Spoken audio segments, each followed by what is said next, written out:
Sadashivasamārambhām Shankaracharya-madhyamām Asmadacharya-paryantām Vande Guru-paramparām.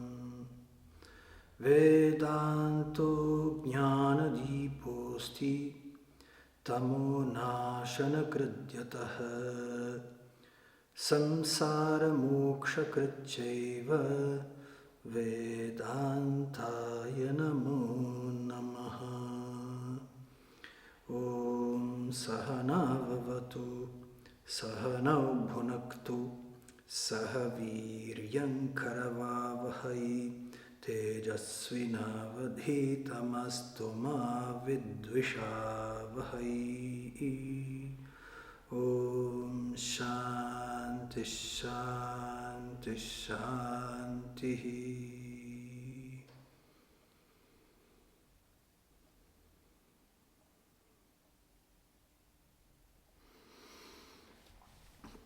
Então, falei sobre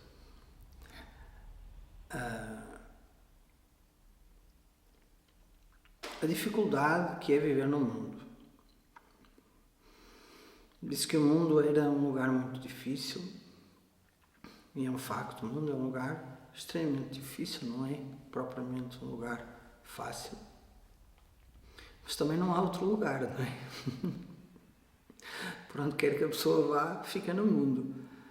Então, é uma dificuldade inevitável. E as pessoas têm que ficar no mundo, não é? E é difícil navegar no mundo. Se fosse fácil navegar no mundo, as pessoas sabiam viver bem. Não havia dificuldade nenhuma em viver. Navegar no mundo é viver, obviamente, não é? E, para além disso, as pessoas, a sua grande parte, têm uma dificuldade grande em adquirir conhecimento válido para poderem navegar neste mundo de uma forma mais confortável. E a dificuldade reside no facto do mundo ser um grande mercado, com tanta coisa à venda, tanta coisa disponível, tanta coisa para ver, com tantas distrações. Isso faz com que as pessoas sejam atraídas por variadas coisas. E essa atração impede as pessoas de tomarem foco, de repararem noutras coisas que também podem ser importantes na vida. Então este foi o resumo que eu fiz da aula passada. Tá? Se alguém está aqui e ainda não assistiu à aula passada, então, muito resumidamente foi isto. Agora a questão é, mas que conhecimento as pessoas têm que ganhar para poderem navegar melhor na vida? Que tipo de conhecimento é esse? Será um conhecimento que somente as pessoas mais velhas, os idosos têm, graças à sua experiência de vida? Será um conhecimento que só é ganho através da experiência, ou seja, só quando eu for velhinho é que eu vou ter acesso a esse conhecimento? Se essa fosse a proposta, a vida não fazia sentido. Vejam, logo agora, quando a pessoa descobre a arte de viver, é que tem pouco tempo de vida. O jogo não é assim. Então a idade e a experiência de vida não estão correlacionadas diretamente com esse conhecimento. Isso é uma coisa que fique clara. Por mais que às vezes custe ouvir isto.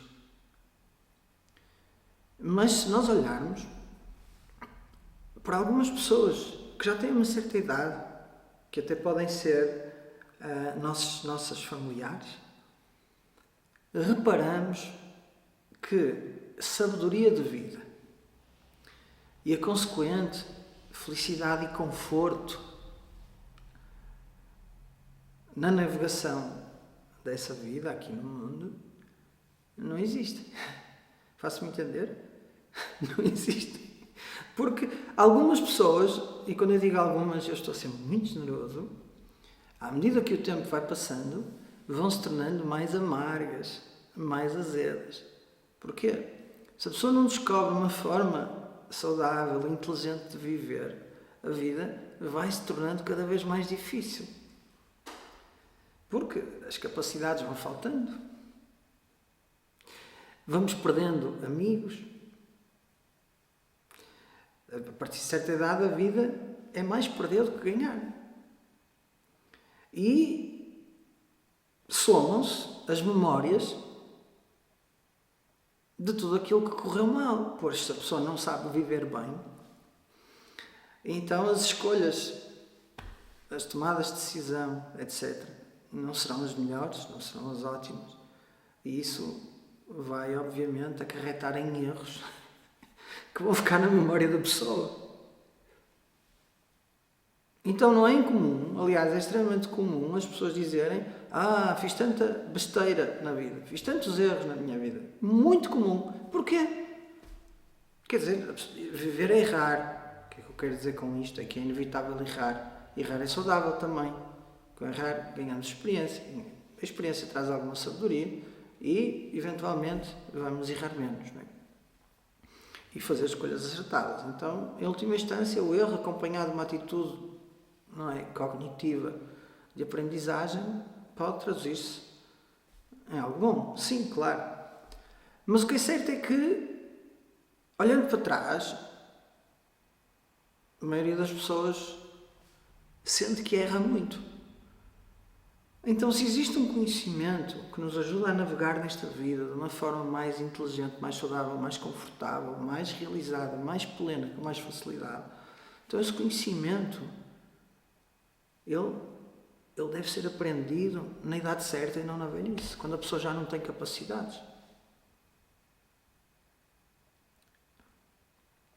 E este conhecimento divide-se em duas coisas, ou em dois tipos de conhecimento. Um deles, e qualquer pessoa tem que lutar por isso, qualquer pessoa deve lutar por isso, é importante que qualquer pessoa vá atrás disso, é encontrar uma área da vida que a satisfaça plenamente e que esteja de acordo com a sua habilidade natural. É muito importante isto, satisfaz-me e está de acordo com a minha habilidade natural. Não é? Vou-vos contar uma história. Quando eu era mais novo, eu sonhava com o surf e com o bodyboard, mas eu não tinha jeito nenhum para aquilo. Eu não tinha. Então, tudo bem que eu pudesse ir para o mar algumas vezes, mas sem dúvida aquele não era o meu desporto. Não era. Está a ver? Não há uma habilidade natural. Não é? E isso a pessoa sente. Não é? Também não tinha uma habilidade natural para o futebol, não é? E como é que o Paulo sabe isso? Porque jogava futebol com os outros meninos e jogávamos todos a mesma coisa, mas uns deles, com a mesma quantidade de treino, jogavam muito melhor ao fim de algum tempo do que o Paulo aqui. Então fica claro, olhando para o passado, que não há uma habilidade natural para isso. Então há, talvez, uma habilidade natural para outras coisas. Há que descobrir aquilo que é chamado o nosso talento, não é? Algumas pessoas chamam dom. Pessoa, mas eu não tenho nenhum dom, não é? Essas pessoas que dizem, mas eu não tenho nenhum dom, são as mesmas pessoas que dizem assim, eu acho que eu não consigo. Não é? É dar um abanão à pessoa e dizer assim, nunca mais digas eu não consigo. Diz, eu vou tentar, às vezes necessárias, até conseguir. Ponto. O dom existe na pessoa. Mas às vezes ele só é despertado com a prática.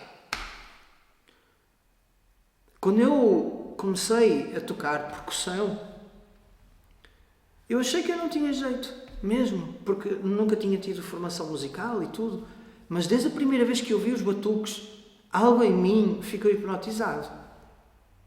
De tal maneira que uns dias depois eu fui buscar um batuque e incomodava toda a gente com o batuque. Mas não havia um professor, eu só encontrava o amigo que tocava o batuque, às vezes de 15 em 15 dias, e ele lá me ensinava algumas coisas. E um dia eu senti o dom a manifestar-se em mim, como se fosse algo de vidas passadas, que estava à espera de que o pó, as pedras do caminho pudessem ser afastadas para o dom subir e manifestar-se. Então o dom precisa às vezes de um empurrão. Outras pessoas já vêm aí com um dom desperto de outras vidas. Algumas pessoas já sabem o que querem fazer, outras não. Mas toda a gente tem algo para contribuir para este mundo. Quanto mais não seja aprender a fazer silêncio para nem incomodar os outros. Às vezes isso é uma grande contribuição. Meu filho, fica calado, meu querido, e espera o teu momento para falar. Não é? Às vezes o nosso dom é saber estar, não piorar as coisas. Então há esse conhecimento, que é, no fundo, a atividade profissional que a pessoa vai ter que desempenhar durante 30, 40 anos da sua vida. Mais ou menos um pouco.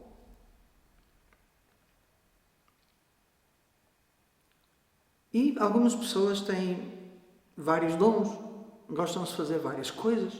Então não é que seja obrigatório fazer uma coisa só. Tens que ser isto. E se faz isto, não pode ser mais nada. Não é bem assim. Contudo, se a pessoa quer a excelência, se quer tornar-se de facto um marco importante nessa atividade, então é necessário a exclusividade e muito sacrifício. Sim. E se isso acontecer, e a estrelinha da sorte estiver lá, então podemos estar na presença de uma pessoa que pode mudar a forma de ver dessa arte e contribuir com algo que até então não existia, manifestar algo de novo nesta criação. E muitos artistas são assim, muitos cientistas são assim. O sacrifício foi enorme para trazerem algo à humanidade que não havia de antes. Outras pessoas não lutam pela excelência. Lutam sim pela sua expressão, pelo bem-estar que há, pela ajuda ao próximo. Então gostam de ter várias atividades. Tudo bem, não há problema nenhum. Mas é necessário que esse conhecimento que irá traduzir-se eventualmente na subsistência e num rendimento financeiro exista. E devemos lutar por ele. Devemos fazer tudo por tudo para ter algo na nossa carteira que seja a nossa contribuição para o mundo. E para isso temos que estudar, temos que ganhar conhecimento. As mulheres são mais cuidadoras, são mais de seres vivos do que os homens. Os homens são mais de coisas. Não é? E por isso nós vemos uma diferença nas profissões. Não é? Há mais mulheres psicólogas, há mais mulheres enfermeiras.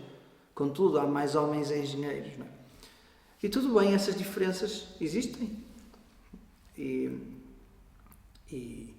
ainda bem, porque revela que as pessoas de facto fazem escolhas conscientes. Agora, o que nós vemos hoje em dia é a escolha da profissão, portanto, a escolha da área de conhecimento na qual haverá um investimento de longo prazo, e quem é mãe e pai sabe disso, são 18 anos, e sabem porque pagam os estudos, não é? Obviamente. Então, não só é investimento de tempo, é investimento de dinheiro. A fundo perdido, no fundo, não é? Investem e os filhos depois lá terão a vida deles.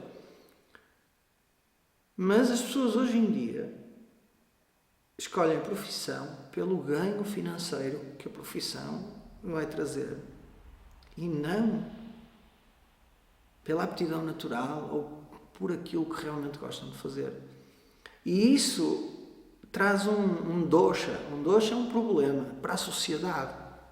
Porque se nós olharmos para a sociedade de um ponto de vista mais mecanicista, onde cada área de atividade da sociedade é como uma peça numa engrenagem que deve funcionar de forma fluida, oleada, sem esforço, se pensarmos assim, então se nós tivermos pessoas que não têm capacidade para estar num dado sítio e vão ocupar o lugar de outra pessoa que faria muito melhor aquele papel, vai haver uma troca.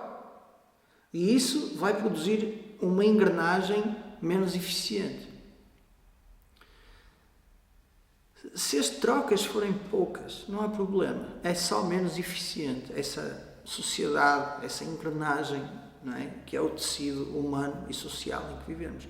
Agora, se a medida dessas trocas, ou seja, as pessoas ocuparem lugares para os quais não têm realmente talento ou gosto até, for muito, então nós vamos ter um problema grave, que é as pessoas estão no lugar errado.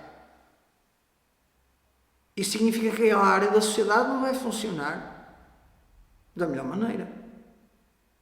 E isso vai se traduzir em conflitos humanos, conflitos de trabalho. E é por isso que ninguém se entende no Parlamento. É por isso que ninguém se entende na política. É por isso que ninguém se entende nas relações públicas. É por isso que ninguém se entende. E o mundo está cada vez mais dividido. Porquê? Porque as pessoas não fazem aquilo que realmente deveriam fazer. Que é uma escolha baseada no talento e em algo que sintam que conseguem contribuir e que querem contribuir. É que vejam, ser enfermeiro ou médico não é tão correlacionado com o aumento do coeficiente de inteligência, mas muito mais com a humanidade que uma pessoa tem e que é necessária para servir alguém que está doente. É lógico que precisamos de uma certa exigência, claro.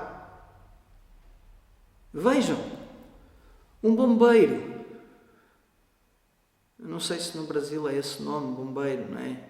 É esse nome, Brasil? Bombeiro? Não, é bombeiro. Um bombeiro, ele tem que entrar numa casa em chamas para salvar um cão, às vezes, sabe-se lá o quê, não é?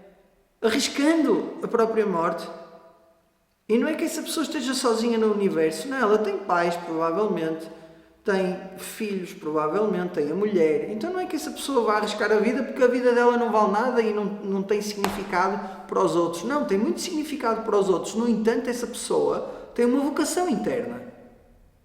Ela não aguenta ver alguém a sofrer, alguém em perigo.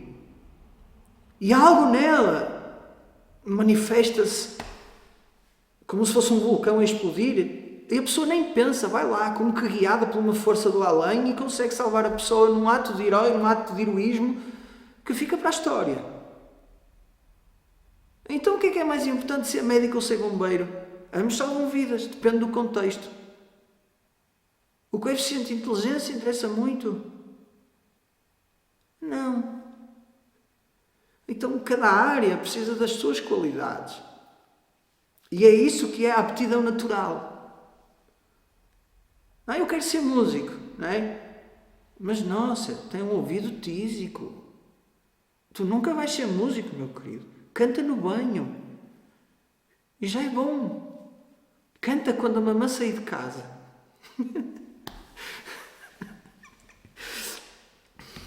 Estou a entender? Mas se esforçar muito, pode ser músico? Sim, pode ser, se a pessoa quiser, não é? Também há bênçãos. Mas vejam, estou a falar de uma forma geral, não é? E sabem que mais? Se a pessoa encontrar esse conhecimento que a satisfaz e que se transforma numa contribuição profissional para a sociedade, a pessoa vai se sentir imensamente realizada. E esse é o primeiro passo para sabermos navegar neste mundo de uma forma saudável. É entender o que é que eu posso contribuir, com o que é que eu posso contribuir para tornar a minha vida e a vida destas pessoas que aqui estão ao meu lado, que partilham a mesma terra, partilham o mesmo chão, somos filhos do mesmo planeta, banhados pela mesma luz do sol, temos a mesma água no corpo, os mesmos sais minerais, quiçá uma molécula de oxigênio já foi respirada por nós que pertenceu a Jesus Cristo, quiçá. Ou a Buda, ou a Rama, quiçá. Como é que nós A interconectividade de tudo ultrapassa a visão humana. E quando eu vejo que este universo tem várias dimensões e que as dimensões se interconectam e numa só dimensão muitas coisas estão interconectadas, interdependentes. E se eu escolho fazer uma contribuição consciente e lutar por um conhecimento que me ajude a contribuir conscientemente para essa sociedade, então, vejam, a vida ganha um rumo. A minha vida ganha não só um rumo, mas ganha um significado. E uma vida que tem significado é uma vida significativa. E mesmo que mais nada exista de grandioso nessa vida para essa pessoa que escolheu uma arte, uma profissão, como forma de contribuir para um mundo melhor, quando ela chegar à grande viagem, no final da sua vida, e olhar para trás, pelo menos ela leva daqui a memória de que contribuiu não só para o seu bem, mas para o bem de muitos. E isso é extremamente significativo. Pois se a Terra é a nossa casa, então que todos possamos sair desta nossa casa deixando-a melhor do que quando cá chegamos. Porque isso é o que eu quero quando alguém vem à minha casa. Isto é do senso comum. Se alguém vem à minha casa e deixa a minha casa, eu não quero que a pessoa destrua a casa. Se deixar a casa melhor do que o que estava, eu fico agradecido a essa pessoa. O que é melhor do que o que estava? Pode trazer uma flor, pode trazer uma planta para plantar, basta trazer um sorriso. Às vezes um sorriso era o que estava a fazer falta naquela altura, naquela casa, para aquela família. Então, se isso é o que cada um deseja para a sua própria casa, por extensão, a Terra é a nossa casa. É o que cada um deve desejar também. E há uma questão ética aqui, que são os nossos filhos e os netos e os bisnetos. Que mundo deixaremos para eles se a nossa vida não for significativa? E se o significado da nossa vida não for tornar este mundo um mundo melhor? Mas para isso, vejam, então eu tenho que ter um espírito de contribuição. Pois. Porque se a pessoa não tiver um espírito de contribuição, então o oposto estará lá, que é um espírito consumista. Porque os dois não coabitam. Consumir é uma necessidade. Todos nós precisamos de consumir água, eletricidade, etc. É uma necessidade. Chamam-se essas necessidades básicas. O consumismo é uma doença. Não estamos a falar de satisfazer as nossas necessidades básicas. Estamos a falar de luxos. Quanto mais eu puder consumir, gastar, retirar a este mundo, melhor para mim.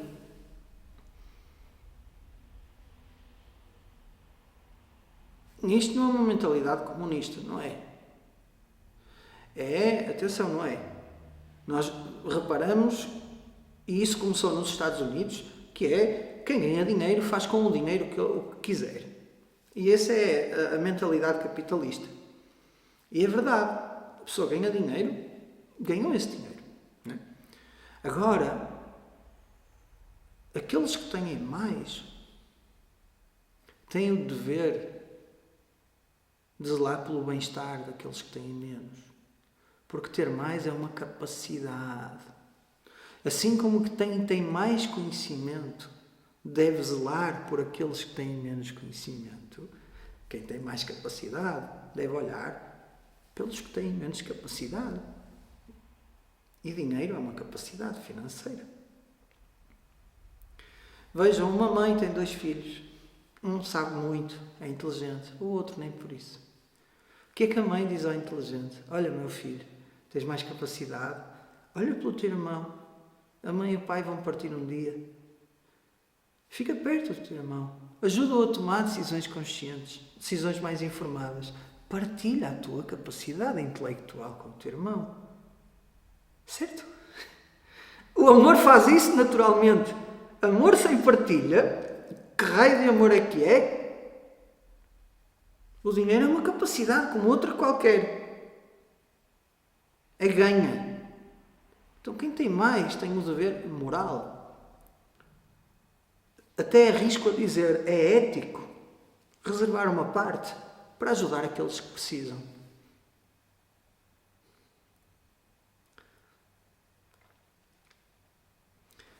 E então o capitalismo e o comunismo ficam fora da discussão.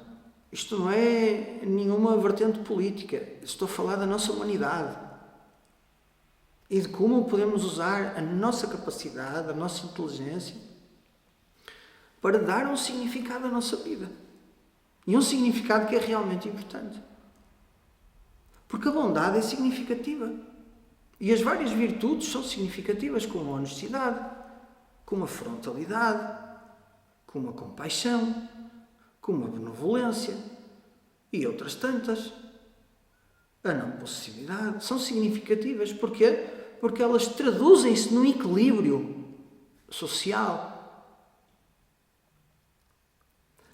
Porquê? Porque elas ultimamente traduzem-se num equilíbrio pessoal. Então sim, é significativo deixar o mundo melhor. E para as pessoas que estão desorientadas neste mundo, pessoa, estou sem trabalho, o que é que eu vou fazer? Então o que eu digo a todos que estão sem trabalho e quando eu digo a todos, não é que esses todos sejam muitos, de vez em quando alguém me pergunta, tá? E o que eu digo vai fazer voluntariado. Escolhe 2 ou 3 horas do teu dia e vai ajudar num hospital, vai ajudar num sítio que precisa da tua ajuda, que precisem de ajuda. E lá a certeza é de que encontrarás alguém que muito possivelmente dará trabalho ou conhecerá alguém que conhece alguém e terás uma oportunidade de trabalho. Contribui! Contribui para o universo e o universo vai retribuir. Então veja, o significado na vida começa quando nós entendemos que o universo é um organismo vivo que responde às ações que nós fazemos. Isto é muito importante. O universo não são pedras, não é inerte. Por trás do universo existe uma inteligência. Manifesta em cada um, em cada ser vivo, obviamente. Como se fosse um computador infinitamente inteligente e orgânico. Computador e orgânico não mesclam muito bem, mas esta é a imagem que me vem. Então esse computador infinitamente inteligente e orgânico que interconecta tudo, que sabe tudo, quando tudo acontece naquele preciso instante e que encontra a resposta adequada para tudo. E é daqui que vem a lei do karma, que nos diz, não é, que cada ação terá um resultado proporcional à qualidade, à intenção, ao tipo de ação que foi. Que é a lei do eterno retorno. Não é? E então, sem entender que a relação indivíduo todo é uma relação de contribuição e de retribuição, porque o universo contribui muito para mim. O espaço onde eu estou agora, o espaço onde você está agora, está entre 4 paredes. Não faz frio, está abrigada, protegida dos insetos. O ar que existe na sua casa e que respira. Os pulmões. A capacidade de absorver o oxigênio que é necessário para pensar e processar o que está a ser dito.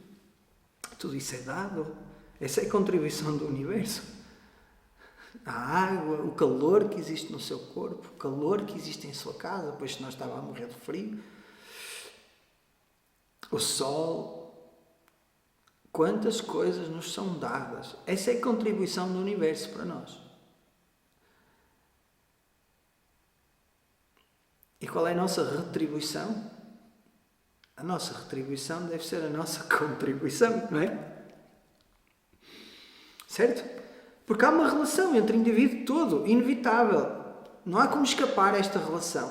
Chamem ao todo o que quiser. Os religiosos chamam de Deus.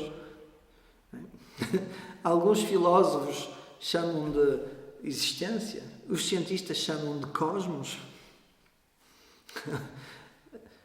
Não interessa que nome dá. A capacidade do universo é infinita. A capacidade criativa é infinita. Isso é fácil de ver. O poder que existe num átomo é surreal. Quanta energia existe encerrada num átomo? Dá para destruir uma cidade, um país. Quantos átomos existem no seu corpo? Cada célula produz eletricidade. E cada célula é um organismo independente do seu corpo, produz eletricidade. Então o nosso corpo é eletricidade, é energia. Vejam a capacidade que existe, o DNA. Não há como fugir à apreciação da inteligência que é inferida facilmente pela criação. É impossível. Não podemos negar. A quantidade de conhecimento que a ciência descobre todos os dias e que equaciona, revela precisamente essa inteligência infinita, esse conhecimento infinito que é o universo, como nós o vemos. Então, nesta nossa humildade de apreciar essa imensidão que é conhecimento infinito que existe neste ser cósmico, é necessária para que a relação de cada um com ele se torne cada vez mais saudável e reverencial. Então, não só a profissão ser vista como uma contribuição é tremendamente importante para a pessoa sair da depressão, sair da desorientação, sair da ansiedade, da incerteza, sair do caos, tudo isso, não é? Porque dá um rumo, dá um significado, tornando a vida significativa. E depois há uma reverência por tudo isto que me circunda, que me ultrapassa. E quando existe esta reverência, há um respeito. E quando há um respeito, há uma sensibilidade. E a pessoa então começa a despertar a sensibilidade para ler aquilo que o universo nos vai dizendo dia após dia, não é? Hora após hora, minuto após minuto, pessoa atrás de pessoa. Então nós começamos a olhar para o universo de uma forma respeitosa, humilde e prontos para servir. E isso, numa linguagem, vamos dizer assim, técnica do conhecimento do Vedanta, é chamado Karma Yoga. Estão a entender? É uma atitude reverencial perante a vida, uma atitude de contribuição, na qual existe um elevamento, uma elevação do meu ser, não pela satisfação dos impulsos, dos desejos, mas sim pela capacidade de escolher aquilo que é a minha contribuição naquele dado momento da minha vida, que ultrapassa, obviamente, a contribuição da profissão. Então é outra contribuição, que é como mãe. E aqueles que já estudam com Vedanta há algum tempo já sabem, não é? Como mãe, qual é a contribuição? Neste momento, amanhã pode ser diferente. Como pai, como filho, como professor, como profissional, como amiga, como cidadão, como irmã, como irmão. Porquê? Porque cada pessoa é o universo. Não existem pessoas separadas do universo. Não existem situações separadas do universo. Não existe nada que me aconteça separada do universo. Tudo é esse cosmos, esse universo, que é o corpo de Ishvara, de Deus, a viver este momento cósmico. Então, cada indivíduo se relaciona diretamente com esse universo, através das pessoas, das situações, dos factos, da profissão.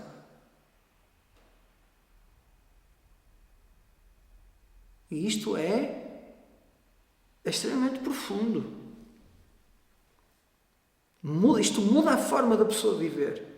Porque agora há um propósito que me ultrapassa, que é entender que existe uma certa sacralidade neste mundo, apesar de toda a malícia, toda a maledicência que existe, obviamente.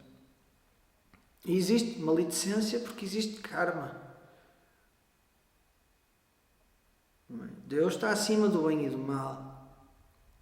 Mas o bem e o mal são a resposta do universo às ações que cada ser humano faz. Não existe um bem feito sem causa, sem razão, nem existe um mal que se apresente sem a sua causa. O bem tem a sua semente e foi a pessoa que a plantou. Quando? Ninguém sabe, nem a própria pessoa. O mal tem a sua semente. Quem a plantou foi a pessoa. Sem a lei do karma, que obviamente abrange a crença em várias vidas. Vidas essas que visam uma progressão, uma evolução, um crescimento em termos de maturidade. É muito difícil trazer significado para a vida. E é muito difícil explicar as assimetrias e injustiças sociais que existem. Porque é que uma criança nasce em África, onde não há água potável, não há saúde, não há educação, e outra nasce num berço de ouro, com acesso a todos os luxos, toda a educação. Sem lei do karma, esta injustiça fica injustificada. E quando a injustiça é injustificada, não conseguimos explicar o porquê da injustiça, então caímos numa acusação que é vulgar e comum, que é, se Deus existe, então Deus é um Deus sádico. Se Deus é omnisciente, omnipresente e omnipotente, então se é omnisciente sabe tudo, omnipresente está em todo lugar e omnipotente tem toda a capacidade do mundo, porquê que Ele não alivia as pessoas do sofrimento? Aliás, porquê que Ele criou um mundo tão complicado onde há tanto sofrimento? Eu partilho com vocês um livro que eu li, Um Homem em Busca de um Sentido, de um psiquiatra que sobreviveu aos campos de concentração nazis. Eu depois envio o autor. E ele descreve o que ele passou. Então o que o homem consegue fazer ao próprio homem e a quantidade de sofrimento que existe neste mundo é assustadora. Terrivelmente assustadora quando nós pensamos nisso. Porquê que Deus ia ser tão sádico a esse ponto, tendo Ele todo o poder, sendo omnipotente, para acabar com todo o sofrimento, sendo omnisciente, que significa todo sapiente? Sem lei do karma, Deus é sádico. E a ideia do purgatório eterno não faz sentido.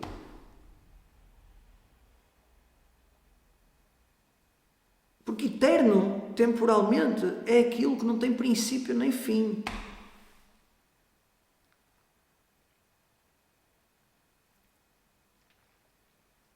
Então a lei do karma traz um significado extra à vida de cada um, que é eu consigo, através das minhas ações, ir melhorando progressivamente a minha vida. Tanto nesta vida como para as próximas vidas. Ir melhorando, não é? Então vejam que o sentido não fica restrito só a esta vida, ele atravessa esta vida e este corpo, começando noutra vida, noutro corpo, e atravessando essa e indo para outra vida, outro corpo. Então sim, aí a vida faz sentido. As vidas fazem sentido, estamos cá para aprender, o mundo é uma escola, por isso é tão difícil estarmos aqui, há lições duras de serem aprendidas, mas há um sentido. E o sentido é ganhar o outro tipo de conhecimento. Esse é que é o verdadeiro sentido. Que é o conhecimento da natureza, da realidade absoluta. Olhamos para o mundo e todos nós já sentimos a dada altura, mas o que é que se esconde atrás desta tela tridimensional, tão viva? Algo se esconde que chama por mim. Quantos de vocês já sentiram isso? Levantem o braço, não é? De olhar e sentirem, nossa, há qualquer coisa aqui por trás desta tela que chama por mim, que berra em silêncio e me cativa, chamando-me para que eu conheça o que isso é. E esse conhecimento é chamado Paravidya, o conhecimento maior. E esse é o conhecimento maior, é o conhecimento verdadeiramente espiritual. Se nós dividirmos este mundo só para esta análise como matéria e espírito, e quando eu digo matéria, a energia está do lado da matéria, não é? Porque a energia transforma-se em matéria e depois volta-se a transformar em energia, não é? É esse eterno ciclo. E então, o primeiro conhecimento que a pessoa aprende é o conhecimento da matéria, da energia. Não é? As palavras são a minha energia mental. De onde é que veio essa minha energia mental? Do alimento que eu comi, da água que eu bebi, do sono que eu dormi e, obviamente, a contribuição dos meus pais, dos meus ancestrais, dos meus avós, bisavós, por aí fora, certo?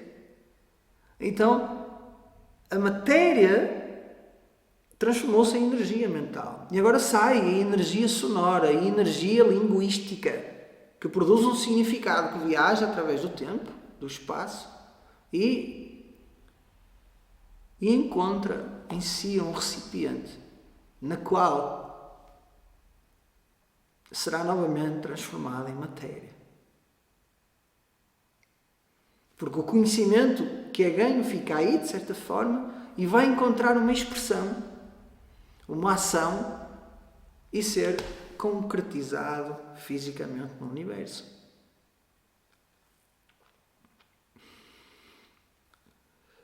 Essa é a parte espiritual, essa é a parte material, a parte energética. E todos nós temos que ganhar o conhecimento disso e trabalhar com esse conhecimento. E depois há o conhecimento espiritual, que é o conhecimento da realidade última de todas as coisas. E as pessoas levam uma vida somente, e quando eu digo as pessoas é a maior parte, dedicada ao conhecimento material, ao conhecimento energético. Né? Esse lado material do mundo. E esse conhecimento produz satisfação, obviamente. Só que essa satisfação não chega. Não só pela natureza do próprio conhecimento, que está sempre incompleto. Não é? Quem gosta de ler, eu tenho a certeza que muitos de vocês gostam de ler, tal como eu. De cada livro que eu descubro, de cada bom livro, a cada bom livro que eu descubro no mínimo 5 ou 6 mais bons livros, não é? Se for diligente e for consultar a bibliografia de cada livro, certo? Porque os autores citam. E então, não é? Encontramos mais 5. Ok, se comprarmos esses 5 livros, ou um que seja, e formos aceder à bibliografia, vamos ter mais 5 ou 6 livros, não é? Então é interminável, vejam. O conhecimento material é interminável. Basta entrar numa biblioteca, não é? E ficamos muito humildes, não é? Porque são prateleiras e prateleiras de livros que eu não li. E então há uma incompletude nesse conhecimento incontornável. A vida humana simplesmente não chega para completar esse conhecimento. E quem estuda sânscrito entende muito bem o que eu estou a dizer, porque o sânscrito é uma linguagem extremamente difícil. E é uma linguagem em que o aluno sente que sabe, não é? Fica contente, já estou a ler e a interpretar, até que encontra um verso do qual entendo 1 ou 2 ou 3 palavras. Porquê? Porque o sânscrito é uma linguagem em que as palavras se juntam umas às outras. Então estão sempre a aparecer palavras novas, porque o sânscrito é feito à base de palavras compostas. E então o aluno de sânscrito, se não era humilde, fica humilde. Não é? Fica humilde, porque a vida não chega. Não é? E então, não só do ponto de vista de abranger ao máximo esse conhecimento material, o nosso tempo de vida é insuficiente, como esse conhecimento também não traz satisfação. Não traz a satisfação, a realização, a plenitude que a pessoa deseja. Não só o conhecimento, mas na realidade todas as outras coisas da vida têm esse papel, têm essa característica. Vejam, é muito comum vermos pessoas que conseguiram, pela graça de Ishvara, seguir o seu caminho. Encontraram a sua arte, encontraram a sua paixão. O universo foi generoso ao ponto de lhes dar a oportunidade de exprimirem essa arte. E, no entanto, existe uma insatisfação grande que essa pessoa ainda continua a sentir. É visível nos grandes artistas, isso. É visível nos grandes artistas. A profissão não consegue tapar a incompletude.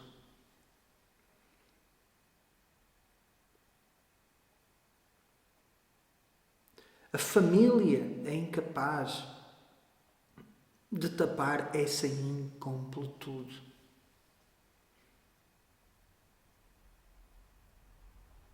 As várias relações humanas são incapazes de tapar essa incompletude. E a prova disso é a vida das pessoas que nos rodeiam. Da mãe, do pai, do tio, do avô, seja quem for.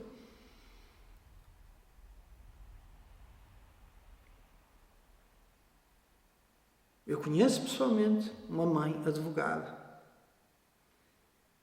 Os filhos, casados, formados, bem formados, já com filhos saudáveis, lindos.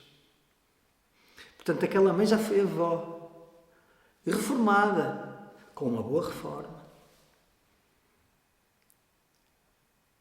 mas deprimida, profundamente deprimida. Porquê?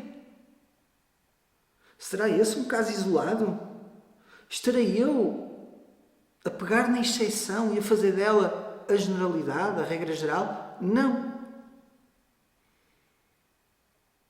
Esse caso, esse exemplo que eu citei, anónimo, obviamente, é a regra geral. Porquê? Porque existe a ignorância existencial. fundamental em cada ser humano. E essa ignorância é a ignorância da realidade ou da natureza da realidade, da natureza do universo.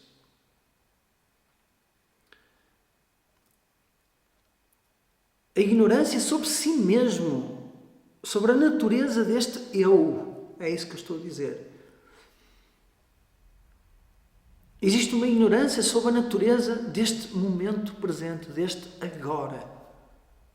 O que é, na realidade, este agora que se me apresenta vestido destas cores, nesta tela dinâmica, tridimensional, nesta poesia que é a vida? Qual é a realidade disso? E quando eu pergunto qual é a realidade disso, eu estou a perguntar qual é a minha realidade, porque eu não estou separado disso. Eu sou essa tela tridimensional, todos nós, ninguém está separado disso. Então a pergunta é, o que é este agora? Qual é a natureza deste momento presente que acontece aqui agora, que é chamado realidade? Isso é o conhecimento espiritual, que é o conhecimento da realidade.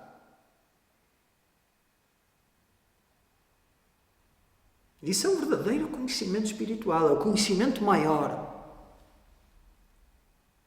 Ignorando esse conhecimento, e a humanidade inteira ignora, porque o problema não é de agora, o problema é atemporal, transgeracional. Era assim há milhares de anos, era assim há centenas de anos, foi assim no século passado, é assim neste século, será no próximo século. Porquê? Porque as pessoas nascem ignorantes. E a vida é um desafio. E o foco está noutros lugares. Quando eu dei o exemplo, na aula passada, do gorila, ou da pessoa vestida de gorila de preto, o gorila de preto é este conhecimento espiritual. Estão a ver? Nós estamos atentos a tudo e mais alguma coisa, menos àquilo que realmente importa. Queremos saber tudo e mais alguma coisa, especialmente se for da vida dos outros. Não é? Ai, mas o que é que ele fez? Não é? As fofoquices, não é?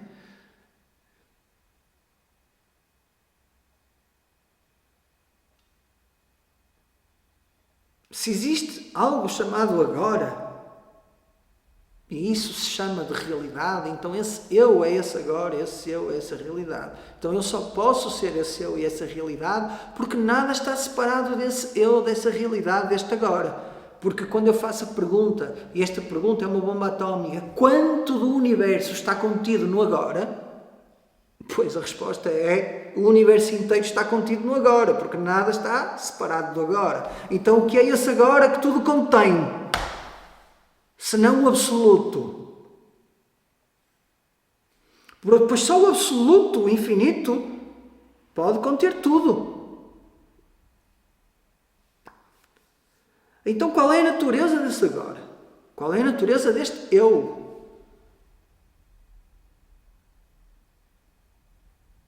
Esta é a pergunta que se põe. E como as pessoas nascem ignorando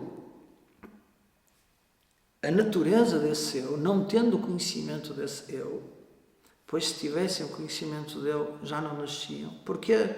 Porque este teatro todo, este drama todo que é a vida, é a escola desenhada para ganhar o conhecimento do que é a própria vida. Estão a entender? E a vida é a manifestação desse agora. Não é? A vida é a manifestação deste agora. E que outro agora existe para além deste, que é a única coisa que temos, e esta única coisa que temos é o absoluto, onde tudo está e onde todo o conhecimento se manifesta. Então as pessoas perseguem as vidas que perseguem, família, viagem, profissão, procurando realizar-se, sem nunca chegarem ao fim da vida e obterem a realização total. Porquê? Porque lhes falta este conhecimento.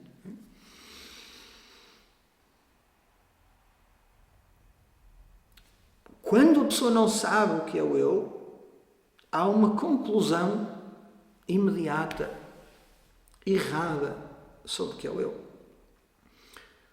E essa conclusão incide sobre aquilo que é mais imediato, que é o corpo, a mente e a personalidade. Então o mundo inteiro, as pessoas inteiras concluem: eu sou este corpo, mente, personalidade, ponto final. E o agora nem está na paisagem visual e mental dessas pessoas. Qual agora, qual que é? O que interessa é o meu corpo e o bem-estar deste corpo, e se eu sou bonito, se eu sou feio, se eu sou bem feito, e tudo o que este corpo tem em termos de relacionamentos, como conta bancária, casa, carro, por aí fora. Isso é que é realmente importante, que é a matéria. Então, o conhecimento que as pessoas adquirem nesta vida é para viver melhor do ponto de vista material, energético, corpóreo, físico e até intelectual.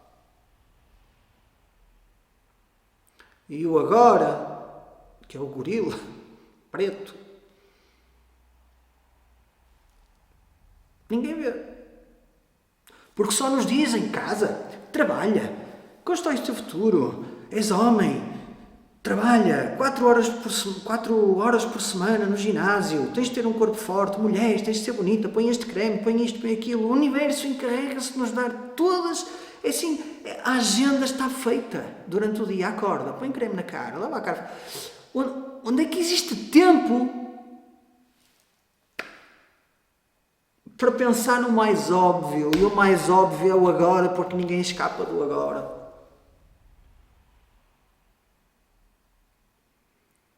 Tempo existe, não existe é foco. Não existe interesse, porque ninguém revela que esse conhecimento do agora, e quando eu digo ninguém, poucas são as pessoas que revelam o conhecimento do agora, é importante. Na realidade é a coisa mais significativa que existe na vida. Qual é a relação do agora para o senso de realização? Por outras palavras, qual é a relação que existe entre o conhecimento da natureza deste momento presente, a natureza do eu, a natureza da realidade e a realização pessoal e o verdadeiro significado da vida? Isso vamos ver na próxima aula, está bem? Om Purnamadav Purnamidam Purnat Purnamudachyate Purnasya Purnamadaya Purnameva Vashishyate. Om Shanti Shanti Shanti. Harihi Om Shri Gurubhyo Namaha.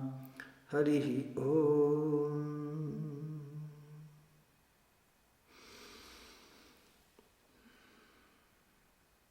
Então, se tiverem perguntas, coloquem as perguntas por e-mail e elas serão respondidas na aula número 4 e na aula número 5. Na próxima aula vamos mergulhar sobre este tópico muito importante, que é: qual é o ganho que existe quando se conhece o eu? Será que esse ganho é realmente importante? Não é? Então vamos ver isso. Espero que tenham gostado da aula e desta minha contribuição para vocês, para o universo, não é? E que possamos continuar juntos. Namastê. Fiquem bem.